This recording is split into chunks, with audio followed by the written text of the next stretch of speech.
जय यीशु। प्रभु यीशु के सामर्थ्यवान नाम पे और एक बार अभिवादन करता हूं। बाइबल तीर्थ यात्रा के 23वां दिन है। मेरी प्रार्थना है बाइबल पढ़ने की आपके उत्साह कभी कम ना हो, बल्कि प्रभु आपके अंदर वो उत्साह भर दे, प्रभु के वचनों के प्रति एक रुचि और लगाव पैदा करे, जिससे आप ईमानदारी से वचनों को पढ़ते जाए। हालेलुया। 4 अध्याय हमको आज प्रभु ने दिया पढ़ने के लिए। उत्पत्ति के 45 और 46, 45 एंड 46, जॉब चैप्टर 23 23 और मत्ती के अध्याय 23। उत्पत्ति ग्रंथ में हम यूसुफ के जीवन से ही होकर जा रहे इन दिन। जैसे मैंने कहा, जितना ज्यादा यूसुफ को आप करीबी से जानने की कोशिश करोगे, उतना ज्यादा वो आपके अंदर बहुत ज्यादा प्रभाव डालेगा। आध्यात्मिक प्रभाव बहुत मदद करेगा। इतना सच्चा एक आदमी, प्यार से भरा हुआ उसका दिल, कोई पाखंड नहीं। आज हम पढ़ते हैं अध्याय 45 में 45 में वचन 2, किंतु वो इतने जोर से रोने लगा कि मिस्रियों ने उसका रोना सुन लिया। इतना बड़ा आदमी है, लेकिन अपने भाई लोग 13 साल पहले जिन्होंने इनके साथ बेईमानी की, जिन्होंने इनके साथ इतने खराब व्यवहार किया, किस तरह उनके साथ ये व्यवहार करता है, रोते हैं। आगे हम पढ़ते हैं वचन 14, फिर वो अपने भाई बेन्यामीन को गले लगाकर रोया। इसके बाद उसने अपने सब भाइयों का चुंबन लिया और रोते हुए उनको गले लगाया। अगला अध्याय में 46वां अध्याय में हम देखते हैं वचन 29 में 29 में, अपने पिता से मिलकर उसने उसे गले लगा लिया, उससे लिपट कर वो देर तक रोता रहा। ये यूसुफ इतने बड़े आदमी होने पर भी उनके अंतरतम में एक स्थायी भाव जो है वो प्यार और करुणा है। वो कोई दिखावट ही नहीं करता, कोई पाखंड नहीं है। एक सच्चे इंसान, जिसे एक बच्चे का, एक शिशु का हृदय है। यीशु ने कहा ना, इन बच्चों की तरह नहीं बनोगे, ईश्वर के राज्य में प्रवेश नहीं करोगे। यही है, एक शिशु का हृदय है यूसुफ का, निर्मल हृदय। इसलिए प्रभु ने इनको इतना इस्तेमाल किया। हालेलुया। अगला संदेश जो यूसुफ हमें देते हैं, या यूसुफ की इस कहानी से और इस घटना से प्रभु हमको देना चाहते, वो है जीवन के हर एक घटनाओं को, जीवन में जो कुछ हमारे जीवन में बीता है, बीत रहे, उनको ईश्वर की आंखों से देखना, ईश्वरीय आंखों से सब कुछ को देखना, सांसारिक आंखों से नहीं। Not through a worldly view or worldly eye, but through a godly eye. इसका मतलब यही है, जीवन में बहुत कुछ घटित होता है। उदाहरण के लिए नकारात्मक काफी चीजें, निराशाजनक काफी परिस्थिति हुई होगी, तकलीफ, बर्बादी, नुकसान, कई लोगों का तिरस्कार, इन सभी बातों को प्रभु की आंखों से देखना, तब कैसा होगा। देखिए यूसुफ हमको कितना अच्छा उदाहरण प्रस्तुत करता है। वचन 5 से अध्याय 45 में, अब तुम इसलिए ना तो शोक करो, ना अपने को धिक्कारो कि तुमने मुझे यहाँ बेच दिया, क्योंकि ईश्वर ने तुम्हारे प्राण बचाने के लिए मुझे तुमसे पहले यहाँ भेजा है। देखिए उसको नया अर्थ कैसा देता है। प्रभु को पहला रखता है, प्रभु को सामने लेके आता है। प्रभु ने किया है, प्रभु हमारे बीच में था। तुमने कुछ और सोचकर कुछ किया होगा, लेकिन उसको प्रभु किस तरह इसको मेरे लिए प्रभु किस तरह कार्य किया, इसलिए प्रभु को पहला स्थान देते हुए कहता है, प्रभु मुझे यहाँ पहला भेज रहा था इस देश में। और आगे कहता है, किंतु ईश्वर ने तुम्हारे पहले ही मुझे भेज दिया था। वचन 7, जिस देश में तुम्हारे लिए अन्न सुरक्षित रहे, बहुत से लोगों के प्राण बच जाए, तुमने मुझे यहाँ नहीं भेजा, स्वयं ईश्वर ने भेजा। उसने मुझे फिरौन का पिता, उनके समस्त घर का स्वामी, सारे मिस्र देश का शासक बना दिया। देखिए,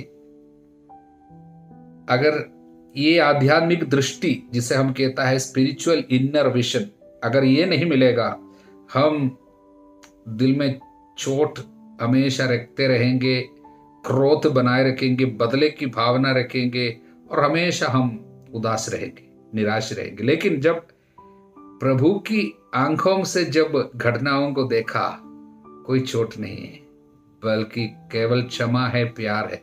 इसलिए संत पौलुस कहता है हम सभी लोगों को एक ऐसी आध्यात्मिक दृष्टि चाहिए। एफेसियों को लिखे पत्र में संत पौलुस ये प्रार्थना करता है, अध्याय 1 वचन 17 से, महिमा में पिता हमारे प्रभु ईसा मसीह का ईश्वर आप लोगों को प्रज्ञा तथा आध्यात्मिक दृष्टि प्रदान करे। देखिए, आध्यात्मिक दृष्टि, केवल सांसारिक दृष्टि नहीं, आध्यात्मिक दृष्टि प्रदान करे, जिससे आप उसे सचमुच जान जाए। वो आप लोगों के मन की आंखों को ज्योति प्रदान करे, मन की आंखों को ज्योति प्रदान करे, जिससे आप ये देख सके कि उसके द्वारा बुलाए जाने के कारण आप लोगों की आशा कितनी महान है। जब ये आध्यात्मिक अंतर्दृष्टि मिलेगा, आपको हमेशा आशा होगी, जीवन में निराशा नहीं होगी, बल्कि आपके अंदर आशा होगी। वचन कहता है इसी आशा में ही हमारी उन्नति होती है। रोमियो के अध्याय 8 में इसके विषय में लिखा है, और रोमियो के अध्याय 12 वचन 12 में लिखा, आशा आपको आनंदित बनाए रखे। इसलिए आशा है तो आप हमेशा आनंदित रहेंगे। जीवन में तकलीफ आया, परेशानी आई, कुछ घटनाएं हुई जिसमें आपको तिरस्कार हुआ, किसी ने कुछ ऐसा बोला, कुछ किया करके आपका आनंद नष्ट नहीं होगा। जब आपको ये आध्यात्मिक दृष्टि मिलते हैं, जिस पे आप दूसरे संसारिक लोगों की तरह जीवन की घटनाओं को नहीं देखेंगे, बल्कि हमेशा प्रभु की आंखों से, वचन की आंखों से जीवन की घटनाओं को देखेंगे, तब आपको समझ में आएगा प्रभु इसमें जरूर कुछ कार्य कर रहा है, प्रभु बुराई में भलाई उत्पन्न करेगा। इसलिए हमको ये वचन याद रखना चाहिए, जो दुख ईश्वर इस्तेमाल करेगा उससे कल्याणकारी हृदय परिवर्तन होगा, खेद का प्रश्न ही नहीं उठता, किंतु संसार के दुख से मृत्यु उत्पन्न होती है। अगर जीवन के दुखों को सांसारिक आंखों से देखोगे, मृत्यु और विपत्ति, लेकिन ईश्वर की आंखों से देखोगे, प्रभु को इस्तेमाल करने के लिए अपने दुख को दोगे, तो उसमें से मुक्ति उत्पन्न होती है। देखिए, यहाँ पर जो दुख इनको सहना पड़ा है, इसने प्रभु के हाथ में दिया था, प्रभु की आंखों से इसको लिया, इसलिए क्या हो गया, वो दुख में अनेकों को बचाने का, अनेकों की मुक्ति की जो उपकरण बन गया। हालेलुया। ये कहां पर लिखा है, कुरिन्थियों का दूसरा पत्र अध्याय 7 वचन 10। और एक वचन में याद दिलाता हूं, जो पिछले दिन मैंने याद दिलाया था, बार बार याद दिलाता रहूंगा उसको। वो है इसायास का 45 वचन 3, मैं तुमको अंधकार में छिपे खजाना दूंगा। देखिए, अंधकार से होकर गुजरना पड़ा, लेकिन यहाँ पर खजाना है। हालेलुया। एक और वचन इसमें याद रखना है, जब अपने भाइयों को वापस भेज रहा था, पिताजी को सब लाने के लिए, तब उत्पत्ति के 45वां अध्याय के वचन 24 में 24, इसके बाद उसने अपने भाइयों को विदा किया। जब वे जाने लगे तो उसने उन्हें चेतावनी दी कि वे यात्रा में झगड़ा नहीं करे। इसका मतलब क्या है? देखिए, जिस तरह मैंने आपको क्षमा किया है, आपको एक दूसरे को अभी क्षमा करना है। रास्ते में जाते समय ये नहीं बोलना है तुम्हारी प्रेरणा से शायद हमने उस समय यूसुफ के साथ ऐसा किया। इस तरह एक दूसरे पे दोष नहीं लगाना, तुम्हारे कारण हमने यूसुफ को बेचा था, इस तरह एक दूसरे पे दोष नहीं लगाना। सांसारिक आप लोग नहीं बनेंगे, झगड़ा और गुस्सा को नहीं लाएंगे।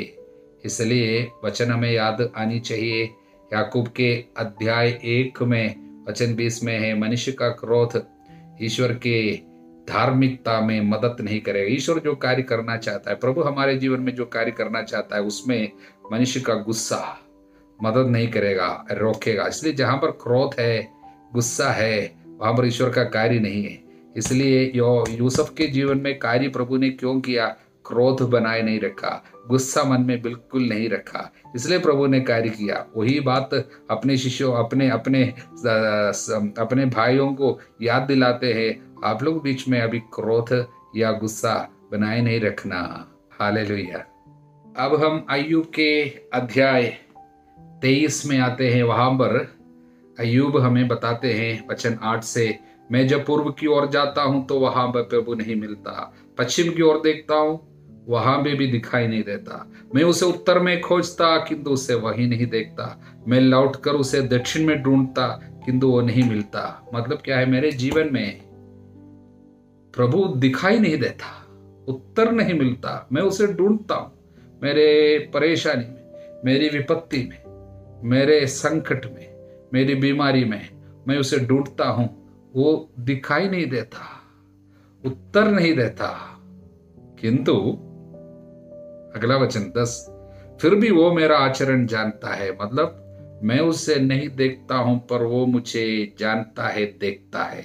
मैं उसे देख नहीं पाता हूं, लेकिन इसका मतलब ये नहीं कि वो नहीं है, ऐसा नहीं है, वो मुझे देखता है। मैं जानता हूं कि प्रभु मुझे देखता, मेरे आचरण को देखता है, मेरे हर एक कदम को देखता है।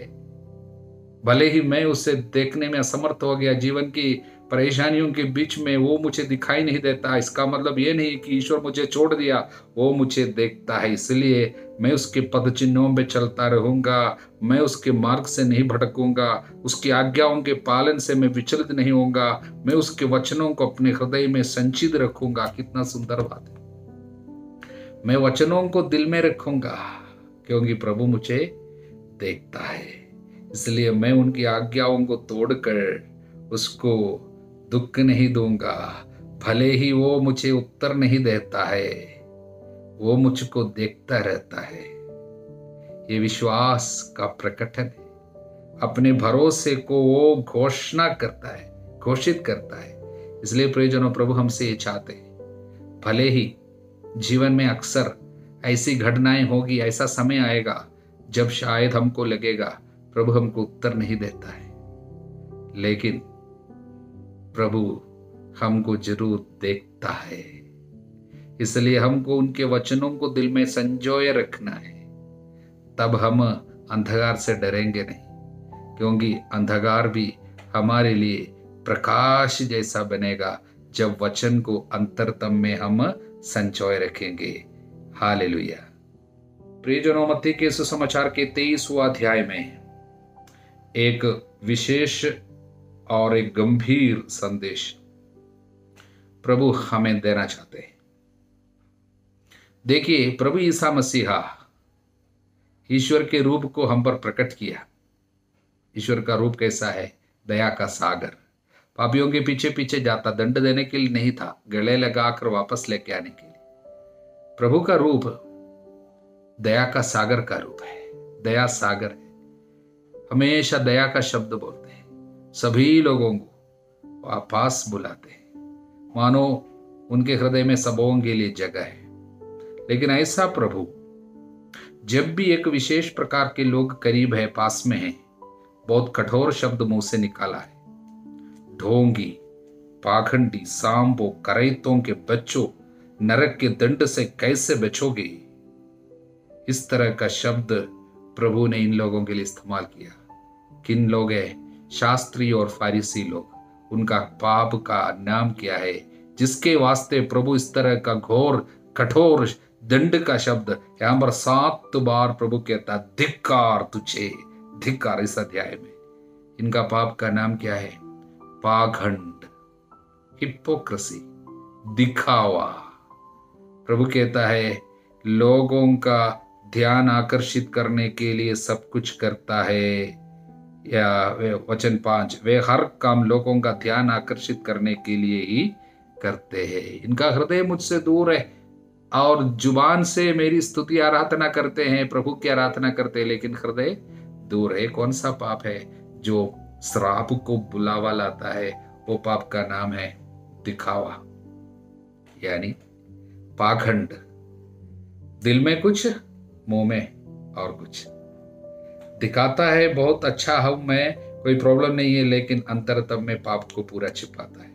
कोई विनम्रता नहीं, पाप स्वीकार करने में विनम्रता नहीं, पाप को छिपाता है और बाहर से सुंदर दिख पड़ता है। इसलिए प्रियजनों, बाइबल में बार बार इस घटना आएंगे जहां पे भी ये लोग हैं जो पाखंड का जीवन बिताता है, प्रभु यीशु क्रोध होकर शब्द को ऐसे ऐसे क्रोध भरी शब्द को मुंह से निकालते हैं और कहते हैं तुमको धिक्कार। इस पे हमें बहुत सावधानी बरतनी चाहिए।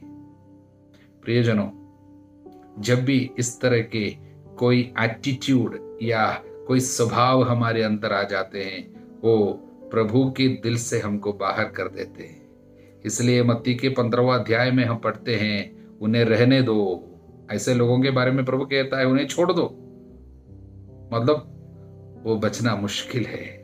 बाकी सारे पापियों को पास बुलाता है, लेकिन केवल इस तरह के पाप को, ये पाप को देखिए, व्यभिचारी लोगों को और नाकेदारों को सब प्रभु पास बुलाया, मानो सभी लोग बच जाएगा। लेकिन ये जो लोग हैं बचना मुश्किल है, क्योंकि वे आराधना प्रार्थना में सब जाते हैं, स्तुति आराधना में, प्रार्थना ग्रुप में सब जाते होंगे, लेकिन अंदर दम में पाप को छिपा छिपा कर रखता है। बाहर से बहुत सुंदर दिख पड़ता है, अंदर दम में पूरे खालीपन है और गंदगी पड़े हुए हैं। इसको प्रकट करने के लिए वो तैयार नहीं होता है। ऐसे लोगों पर जरूर विपत्ति आएगी, प्रभु हमको याद दिलाते हैं। इसके बावजूद और एक संदेश प्रभु देते हैं, भले ही ये लोग पाप की स्थिति में जीवन बिताते हैं, फिर भी फारिसी और शास्त्री लोग मूसा की गद्दी पे बैठे हैं, इसलिए वे तुम लोगों से जो कुछ कहे वही करते और मानते रहो, परंतु उनके कर्मों का अनुसरण ना करो। वचन 2 में लिखा है। इसका मतलब क्या है? फारिसी और शास्त्री लोग मूसा के गद्दी पे बैठा, इसका मतलब उनको एक अधिकार है नियम की व्याख्या करने के लिए। इन लोगों चुने हुए लोग हैं, उनको एक अधिकार है। कलीसिया पे कुछ लोग चुने हुए लोग, उदाहरण के लिए पुरोहित या कुछ अधिकारी लोग, और देश में कुछ अधिकारी लोग होंगे, वो स्वभाव से शायद अच्छे नहीं होंगे, उनके स्वभाव में काफी कमियां होगी, शायद पाप का जीवन बिताता होगा। इसका मतलब ये नहीं है कि अरे ये आदमी सही नहीं इसलिए उनका कोई भी बात हम नहीं सुनेगा, ये फादर अच्छा नहीं है इसलिए हम इनको नहीं सुनेगा, इनकी कोई बात नहीं मानेगा, इनको हम मानेगा ही नहीं। ऐसा नहीं है। इनका अधिकार जो है प्रभु से आया है, इसलिए वो जो कुछ कहे सुनना और करते रहना, उनके कर्मों को नहीं देखना। इसका मतलब एक अधिकारी पे, चाहे वो देश के अधिकारी हो, चाहे कलीसिया के अधिकारी हो, कोई भी हो, उन पे ईश्वर की इच्छा आपके लिए जो है उनके द्वारा प्रकट होगा, उनके द्वारा प्रकट होगी, लेकिन ईश्वर की पवित्रता शायद उनमें प्रकट नहीं होगी। इसका मतलब एक व्यक्ति पे, अधिकारी पे ईश्वर की पवित्रता ना होने पर भी उनके द्वारा ईश्वर की इच्छा आपको प्रकट किया जाएगा। इसलिए जब पिलातुस ने यीशु से पूछा, क्या तुम नहीं जानते हो मेरे पास अधिकार है, तुमको छोड़ देने का भी अधिकार है, तुमको मार डालने का भी अधिकार है, तब यीशु ने क्या कहा? यदि ऊपर से दिया हुआ ना होता तुमको कोई अधिकार नहीं होता। इसका मतलब तुम्हारा अधिकार, पिलातुस से प्रभु कहता, तुम्हारा अधिकार भी मेरे पिता ने दिया है। इसलिए बिजली चली गई, कोई बात नहीं। इसलिए प्रभु हमको क्या संदेश देना चाहते हैं? रोमियो के अध्याय 13 वचन 1 से, प्रत्येक व्यक्ति अधिकारियों के अधीन रहे, क्योंकि ऐसा कोई अधिकार नहीं जो ईश्वर का दिया हुआ ना हो। वर्तमान अधिकारियों की व्यवस्था ईश्वर द्वारा की गई है। वर्तमान अधिकारियों की व्यवस्था, चाहे वो आदमी खराब आदमी हो, गुस्सालू आदमी हो, शायद दिल के सच्चा नहीं हो, फिर भी प्रत्येक अधिकारियों की व्यवस्था प्रभु ने दिया है, ईश्वर द्वारा की गई। इसलिए जो अधिकारियों का विरोध करता है वो ईश्वर के विधान के विरुद्ध विद्रोह करता है। विद्रोही अपने सिर पर दंडाज्ञा बुलाते हैं। इसलिए प्रियजनों, हर एक अधिकारियों में प्रभु अपनी इच्छा प्रकट करते हैं, लेकिन शायद उन्होंने ईश्वर की पवित्रता को वो अधिकारी प्रकट नहीं करता होगा। इसका मतलब ये नहीं कि आप उसको ठुकराए, बल्कि पाप छोड़कर सभी बातों में वो जो कुछ हमें बताते हैं उसको करते जाना प्रभु हमको बताते हैं। हालेलुया। और अंत में एक और संदेश, वो इसी अध्याय के 37वां वचन से, यरूशलेम यरूशलेम, तू नबियों की हत्या करता है, अपने पास भेजे हुए लोगों को पत्थरों से मार देता है। मैंने कितनी बार चाहा कि तेरी संतान को वैसे ही एकत्र कर लूं, जैसे मुर्गी अपने चूजों को अपने डाइनों के नीचे एकत्र कर लेती है, परंतु तुम लोगों ने इनकार कर दिया। देखो तुम्हारा घर उजाड़ छोड़ दिया जाएगा। इसका मतलब क्या है? प्रभु कहता है यरूशलेम यरूशलेम। प्रभु शायद हमारे परिवार को बुलाते हैं, हमारे कलीसिया को बुलाते हैं। यरूशलेम वो है जो एक व्यक्ति के परिवार हो सकता है, हमारा परिवार। प्रभु कहता है मैंने कितना चाहा तुम्हारे संतानों को ऐसे एकत्र करूं जैसे मुर्गी अपने चूजों को डाइनों तले एकत्र करती है, किंतु तुमने नहीं चाहा, तुम्हारे पास भेजे हुए लोगों का वध किया। इसका एक आध्यात्मिक अर्थ यही है, यदि कोई परिवार, कोई माता पिता या कोई पति पत्नी अपने पास प्रभु जिनको भेजना चाहते हैं संतानों को यदि नहीं चाहिए बोलता है, या बच्चों को मार डालता है, या गर्भपात करता है, अपने पास आए हुए भेजे हुए लोगों में कुछ लोग नबी थे, कुछ लोग पुरोहित बनने वाले थे। इसका मतलब क्या है? एक पुरोहित या एक नबी कब बनता है? प्रभु ने यिर्मयाह नबी से कहा, अध्याय 1 में हम देखते हैं यिर्मयाह नबी के ग्रंथ में, मां के गर्भ में रचने से पहले मैंने तुमको चुना, देश के लिए, लोगों के लिए, जनताओं के लिए नबी नियुक्त किया। कब? मां के गर्भ में रचने से पहले से तुम नबी हो। इसलिए एक बच्चा जब गर्भ में आने के पहले से उनके लिए प्रभु की एक योजना है, शायद ये पुरोहित बनना हो, या धर्म बहन बनकर सेवा करने वाला, या प्रचारक बनने वाला और धर्मी आदमी बनकर प्रभु का प्रचार करने वाला होता, लेकिन उनको हमने नष्ट कर दिया, शायद नहीं चाहिए बोला। इसलिए क्या होगा? प्रभु ने चाहा, मैंने तुम्हारे परिवार में ऐसे बच्चों को देना चाहा था, ज्यादा बच्चों को देना चाहा जैसे मुर्गी अपने चूजों को इकट्ठा करती है, लेकिन तुमने बोला हमारा एक बच्चा है काफी है, शायद 2 बच्चा हो गए, बोला अभी हमको बच्चा नहीं चाहिए। तब क्या होगा? प्रभु जो चाहा आपके लिए उसके खिलाफ आपने फैसला लिया, इसलिए क्या होगा? देखो तुम्हारा घर उजाड़ छोड़ दिया जाएगा, घर पे जो उजाड़ अनुभव आ जाएगा। इसका मतलब सूखापन, आशीर्वाद से वंचित हो जाएगा। प्रियजन, अनेक परिवार में ये विपत्ति आई है। यदि कोई माता पिता या कोई पति पत्नी बच्चों को स्वीकार करना नहीं चाहा है या गर्भपात कराया है, उसके द्वारा बाद में क्या होती है, वो परिवार में ये सूखापन और बर्बादी आ जाएगा। किसी बात पे अच्छा नहीं लगेगा, खुशी की भरपूरी नहीं होगी, किसी बात पे उन्नति नहीं होगी, एक मातम छाया रहेगा। उसका असली कारण बच्चों को प्रभु जितना देना चाहा उनको स्वीकार नहीं किया होगा। एक शिशु को जो मेरे नाम पे स्वागत करता है मेरा ही स्वागत करता है, प्रभु ने कहा। इस बात को ठुकराने के बाद यदि प्रायश्चित नहीं करेंगे, पछतावा नहीं करेंगे, योग्य रीति से उसको प्रभु के चरणों पर स्वीकार करते हुए आंसू बहाकर स्वीकार नहीं करेंगे, तो ये जो खतरा आपके ऊपर मंडराएगा वो है तुम्हारा घर उजाड़ छोड़ दिया जाएगा। और कब तक ये विपत्ति रहेगी? प्रभु कहता है ये तब तक रहेगा, मैं तुमसे कहता हूं अब से तुम मुझे नहीं देखोगे जब तक तुम ये नहीं कहोगे धन्य है वो जो प्रभु के नाम पर आते हैं। जब तक तुम नहीं कहोगे, ये नहीं कहोगे धन्य है वे जो प्रभु के नाम पे आते हैं। इसका मतलब क्या है? कौन प्रभु के नाम पे आते? हर एक शिशु ईश्वर के नाम पे आता है, मतलब जीवन है। जीवन कौन है? प्रभु है।